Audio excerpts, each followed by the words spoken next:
A self-portrait is a picture of yourself. We're going to make self-portraits of the insides of our mouths. What? You want us to draw pictures of our mouths? Asked Alexia. Yes.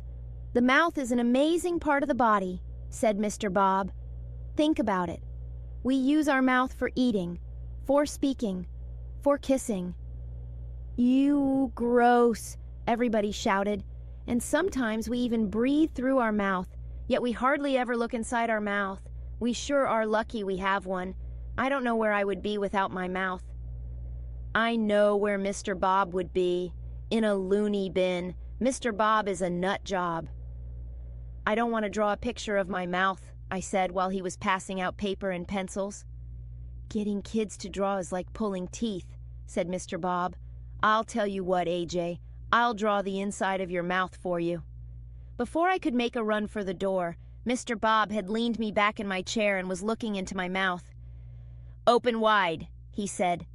Say, ah! I opened my mouth wide and said, ah! You really need to floss more, he told me. I think there may be a few cavities in here. Argrabar, gabrar, I said, because Mr. Bob's fingers were in my mouth.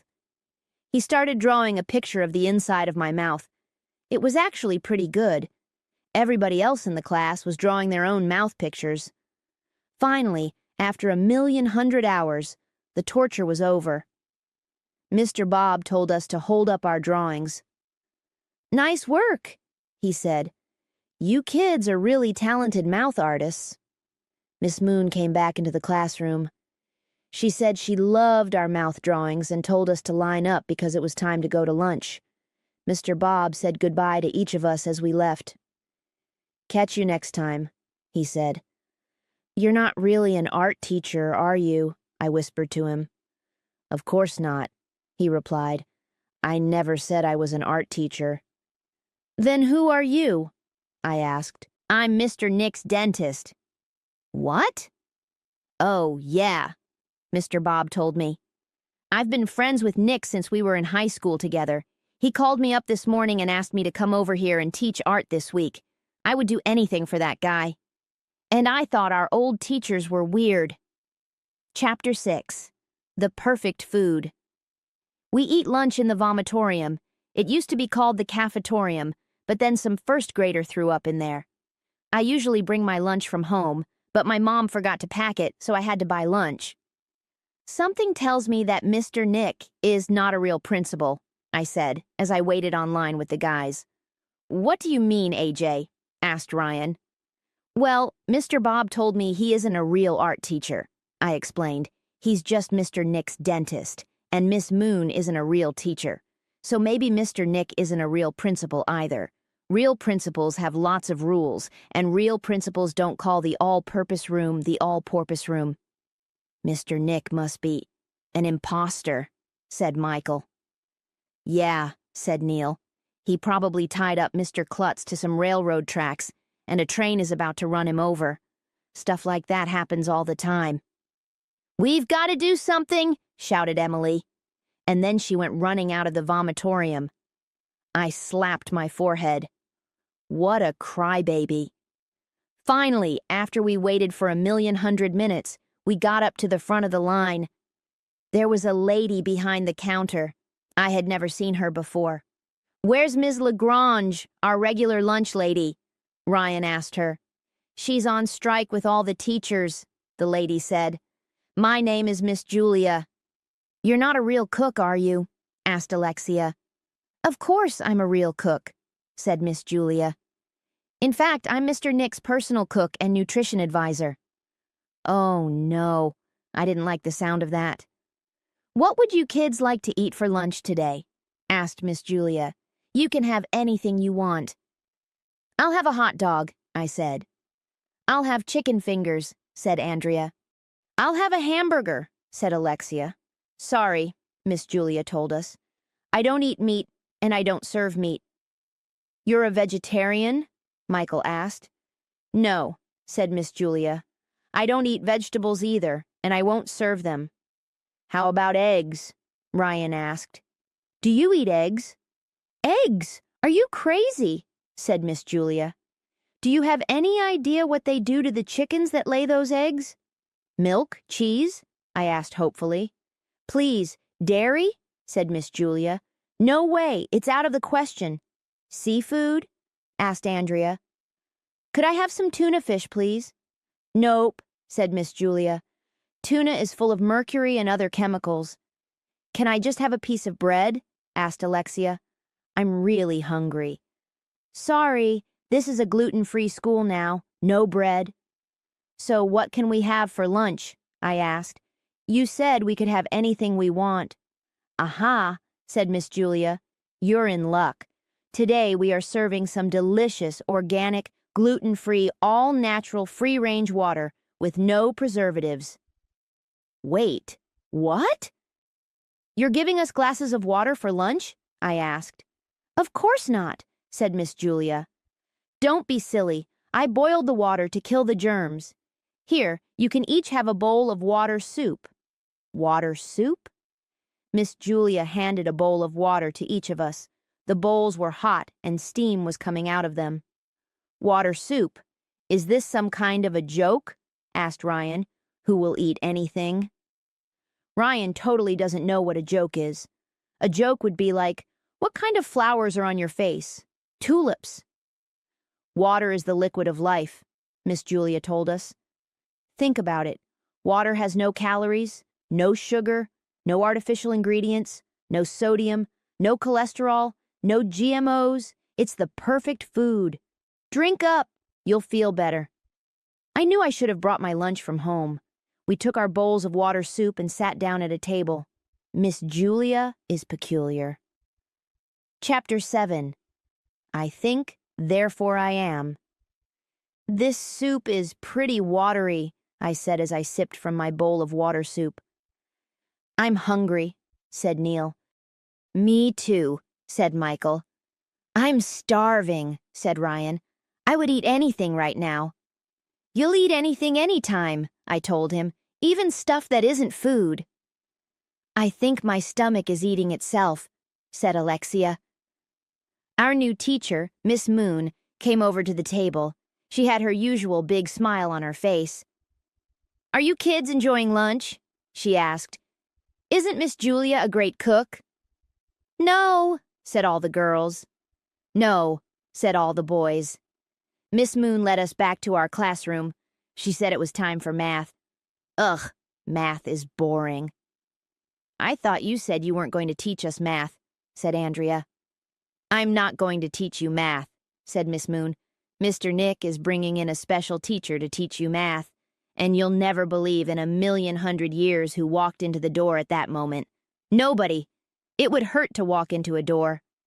I thought we went over that in Chapter 1. But you'll never believe who walked into the doorway. It was Mr. Nick. You're the special math teacher? I asked. Yeah, I dig math, said Mr. Nick. Numbers are my bag, dude. Oh no, I had a bad feeling about this. Let's start with the basics to see how much you kids know about math, said Mr. Nick. Can anybody tell me what you get when you add 2 plus 2? Andrea looked like she was going to burst. She was waving her hand in the air like she was stranded on a desert island and had to signal an airplane. You don't have to raise your hands anymore, Mr. Nick told us. We have no rules here, remember? So, Andrea, what is 2 plus 2? 4, she shouted. Then she smiled the smile that she smiles to let everybody know she got the right answer. Mr. Nick closed his eyes and stroked his chin for a minute.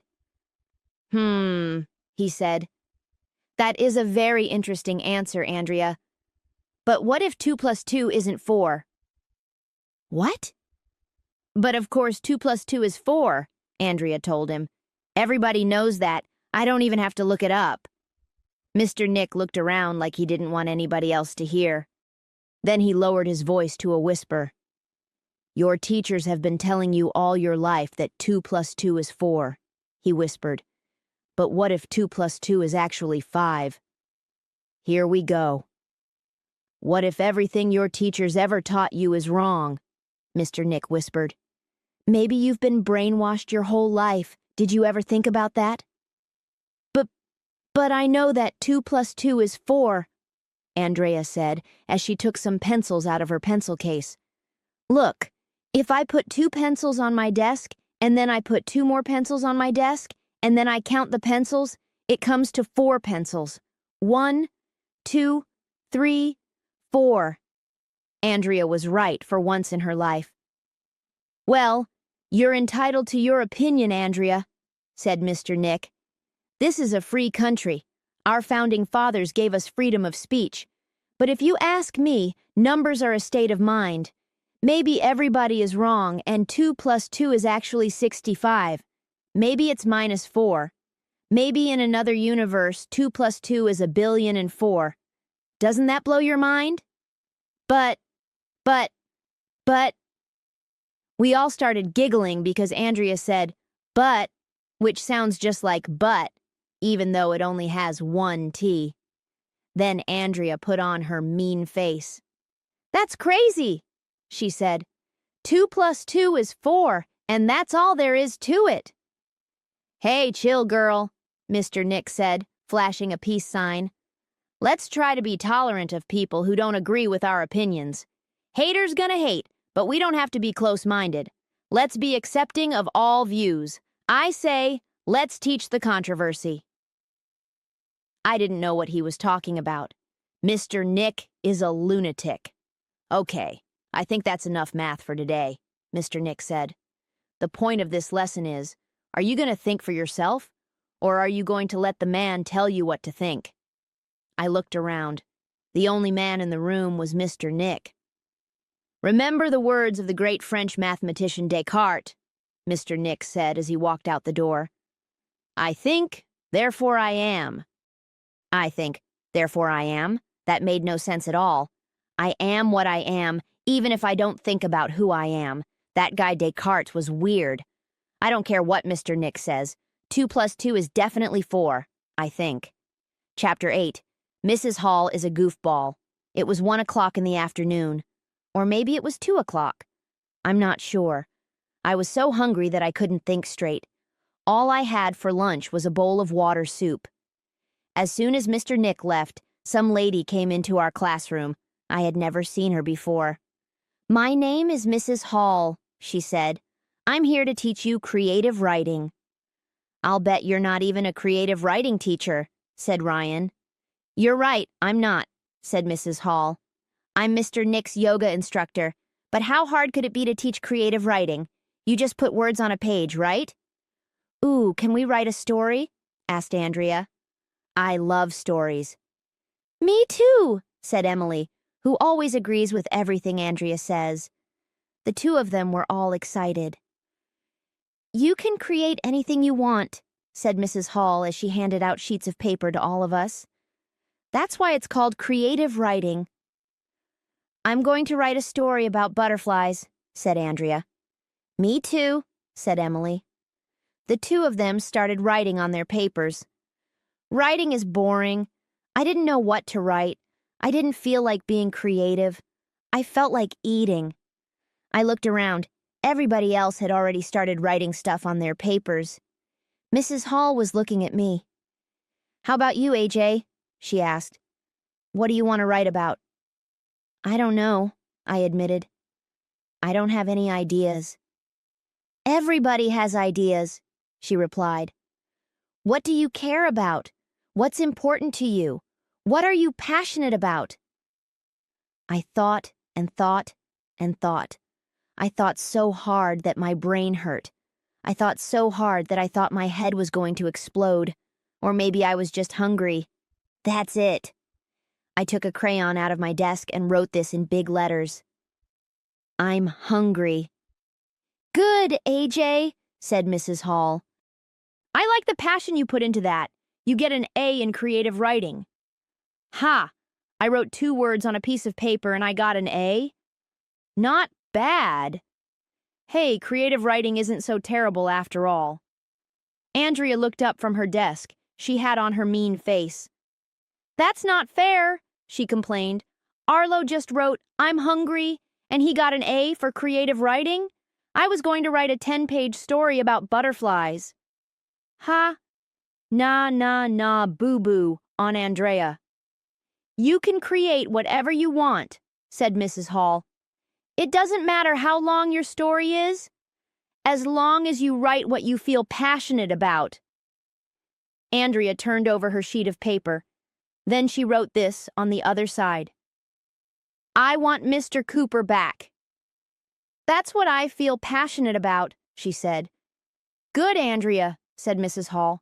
You get an A in creative writing, too. That's not fair, I complained.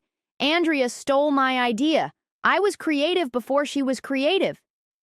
Anybody can write whatever they want, said Mrs. Hall. It doesn't matter who did it first. Everybody in the class saw that Andrea and I had gotten A's for doing nothing. They all turned over their sheets of paper and started writing like crazy on the other side with crayons. Alexia wrote, I want to learn something on her paper. Michael wrote, this school is messed up. Emily wrote, I want Mr. Cooper back too.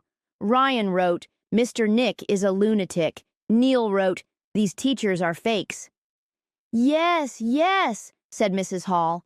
I like your passion. Express yourselves. Let it flow. You kids are so creative. Mrs. Hall said we all got A's for creative writing and that we should keep working. She excused herself and said she had to go to the ladies' room. I can't believe she gave us all A's, said Ryan as soon as Mrs. Hall left. I just wrote 5 words. This class is bogus, said Michael. This whole school is bogus, said Alexia. Yeah, everybody agreed. Hey, we should go on strike, I suggested. We should go march around outside with these signs like our real teachers did. Everybody looked at me for a minute. That would be cool, Ryan finally said. AJ, you're a genius, said Alexia. Let's do it, said Andrea. Even she liked my idea. I should get the Nobel Prize. That's a prize they give out to people who don't have bells. I'm scared, said Emily. We could get in trouble. Let's go, I shouted. We all picked up our signs and rushed out of the classroom. We didn't even go quietly in single file. There was no line leader, no door holder. It's cool having no rules. We just ran 1,100,000 miles down the hall until we got to the front door. That's when Mr. Nick came running out of the principal's office. Hey, where are you kids going? He shouted. It's not time for dismissal yet. We're expressing our creativity, I yelled back at him. Then I flashed him a peace sign. That's right, yelled Andrea. We're not going to let the man tell us what to do. We're thinking for ourselves. Come back here, you kids, Mr. Nick shouted. But it was too late. We were already out the door. On the sidewalk, we all started marching, shouting, and holding up our signs. It was cool. Creative writing is fun. We want our teachers back, we chanted. We want our teachers back. A few minutes later, the front door opened, and a bunch of kids from the other classes came running outside. I guess they saw us out the window. Some of them were carrying signs of their own. Join us! Andrea shouted to them. We're on strike! We're on strike! We all chanted. We're on strike! That's when the weirdest thing in the history of the world happened. But I'm not going to tell you what it was. Okay, I'll tell you. A tank came rolling down the street. Chapter 9. Release the dogs. The tank stopped in the middle of the street, right in front of us. The hatch on the top opened up, and I think you can guess whose head popped out. It was Dr. Carbles, the president of the Board of Education, of course. What are you kids doing out of school? He asked. We want our teachers back, we chanted. We want our teachers back. Put down those silly signs and return to class, Dr. Carbles shouted through a bullhorn. I have called in the police and the fire department. Will you bring back our old teachers? Asked Andrea. No, shouted Dr. Carbles. Go back to school. We want our teachers, not some weird creatures, somebody shouted. We want our teachers, not some weird creatures, we all started chanting. If you kids don't return to school right now, shouted Dr. Carbles, I will be forced to turn on the hoses and release the dogs. Dogs? I said. I love dogs. I do love dogs, and getting sprayed by hoses is fun. One time I was washing my dog, Buttons, with a hose, and all the neighbors came over with their dogs, and we had a big neighborhood dog washing party. Everybody was spraying each other with water. That was cool. Dr. Carbles has attacked dogs, dumbhead, said Andrea. He's going to attack us with dogs and hoses. Your face looks like an attack dog, I told Andrea, because I couldn't think of anything else to say. Oh, snap, said Ryan. He's bluffing, said Michael. Dr. Carbles would never attack a bunch of kids with dogs. Oh, you don't think so, shouted Dr. Carbles. The tank started to inch forward. We all took a step backward. That's when the most amazing thing in the history of the world happened. Andrea went over and stood right in front of the tank. She put her hand in the air. The tank stopped moving. Move out of the way, young lady, shouted Dr. Carbles. I'm warning you, I will crush your rebellion, just like I crushed your teacher's rebellion. No, Andrea shouted back. I'm not moving until our teachers are allowed to come back to school. Andrea is so brave, Emily said. When I grow up, I want to be just like Andrea. At that moment, sirens started blaring down the street. A bunch of police cars and fire trucks pulled up and screeched to a halt. I'll give you one last chance, Andrea, shouted Dr. Carbles. Go back to school right now, or else. Not until our teachers come back, Andrea shouted. Okay, you asked for it, shouted Dr. Carbles. Turn on the water hoses, men. Release the dogs. Chapter 10. Big Surprise Ending. I have to tell you, there was electricity in the air. Well, not really. If there was electricity in the air, we would have all been electrocuted. Before Dr. Carbles and his men had the chance to attack us, the weirdest thing in the history of the world happened. A delivery man came walking up the street. Well, that's not the weird part because deliverymen come walking up the street every day. The weird part was what happened next. Howdy do, everybody, the delivery man said. What's all the ruckus about? I have a package here for elementary school. Put that box down, shouted Mr. Nick as he came running out of the school. There might be a bomb in there. A bomb. A bomb? A bomb! In case you were wondering, everybody was saying a bomb. The delivery man put the big box on the sidewalk very gently. A policeman got out of his car with one of the dogs. The dog started sniffing around the box. She's trained to sniff out bombs, said the policeman. Maybe there's some food in that box, Ryan whispered to me. I'm starving. The dog stopped sniffing. I guess there wasn't a bomb in the box. Mr. Nick went over to the box and got down on his hands and knees. He slowly tore off a piece of tape on the top of the box. Stand clear, he said. There could be anything in this package. It was so exciting. There was electricity in the air. Well, not really. I thought we went over that already. But we were on pins and needles. Well, not really. We were just standing there. If we were on pins and needles, it would have hurt.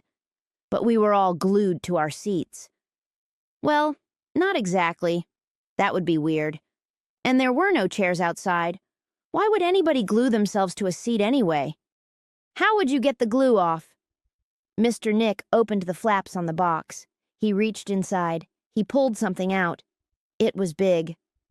We all moved closer to get a better look. It's a coffee machine, Mr. Nick said. Who ordered that? Shouted Dr. Carbles angrily. I didn't buy a coffee machine. No, but we did. We all turned around, and you'll never believe in 1,000,000 years who was standing there. I'm not going to tell you. Okay, I'll tell you. It was Mr. Klutz and Mrs. Rupee and Miss Hannah and all our regular teachers. Yay! We all yelled. You came back! Klutz! Shouted Dr. Carbles. I should have known it was you. Where have you been all day?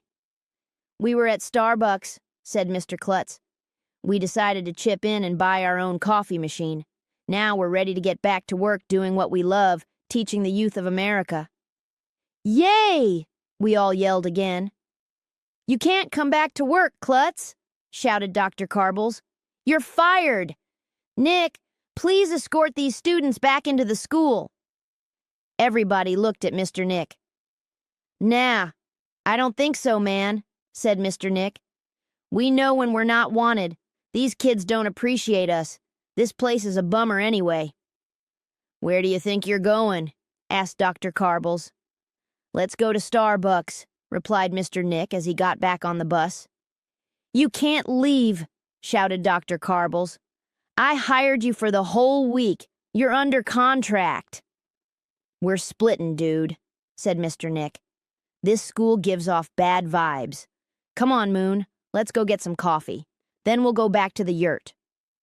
Mr. Nick's girlfriend, dentist, yoga instructor, and cook got on the bus. Wait! Stop! Come back here this minute, shouted Dr. Carbles. That's an order. Hey, I don't take orders from the man, said Mr. Nick. I think for myself. And then he flashed a peace sign at Dr. Carbles as the bus pulled away. Well, I think it was a peace sign. I didn't get a good look at it. Like I said before, I was hungry. Who's going to run the school now? Asked Andrea. Yeah, said Emily. Who's going to teach us? Klutz, shouted Dr. Carbles. You're hired again. Hooray, we all yelled. Everybody gathered around Mr. Klutz and our teachers, and we had a big group hug. We missed you. We missed you too. And we all went back into the school. Well, that's pretty much what happened. Maybe our teachers will be normal again now that they have a coffee machine. Maybe Mr. Cooper will stop tripping over umbrellas. Maybe Mr. Nick will open up a vegetarian bookstore. Maybe Miss Moon will stop playing that horrible love song on her guitar. Maybe Mr. Bob will go back to being a dentist. Maybe Miss Julia will cook something for lunch besides water soup. Maybe we'll have a big dog washing party. Maybe some porpoises will show up in the all-porpoise room. Maybe Dr. Carbles will go back to rent a tank.